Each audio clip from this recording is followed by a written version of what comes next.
Hi, Vintage Kids. It's Miss Tiffany from Vintage Downtown, and I'm going to be sharing our lesson with you today. I'm still here at my house, just like you're at your house. Um, and I still miss you desperately and cannot wait until we are back together in our Vintage Kids rooms. Um, Over the next few weeks, we're going to be studying a sermon that Jesus gave while he was here living on earth called the Sermon on the Mount. A sermon where Jesus taught his followers important ideas about kingdom life and how we can show Jesus to one another in grace. This week, we will be reading from Proverbs to learn more about our hearts.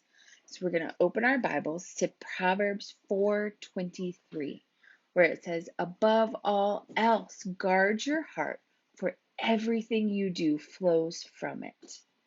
Do you notice what's happening here? What God's teaching us? Notice that God tells us to guard our hearts.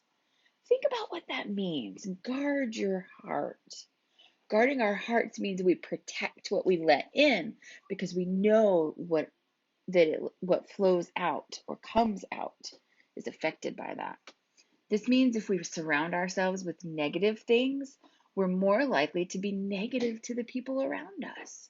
And if we fill our hearts with scripture and we think of the things that Jesus has taught us, we are more likely to respond just like Jesus would. So we have to guard what we think about and guard what we look at. We need to learn more about Jesus and think about what Jesus teaches us, and it will help us make decisions like Jesus would and to treat people the way Jesus would. I would love if when this video is done, you go back and you think about that verse. Think about, above all else, guard your heart, for everything you do flows from it. Maybe you can talk to your family about it. Maybe you could journal about it, or you could draw your questions and what you notice about what those words say to us, and to think about what we can do to guard our hearts. Thank you guys so much for coming today and for listening. I would love to hear more about what you think of how you can guard your heart. Have a great week.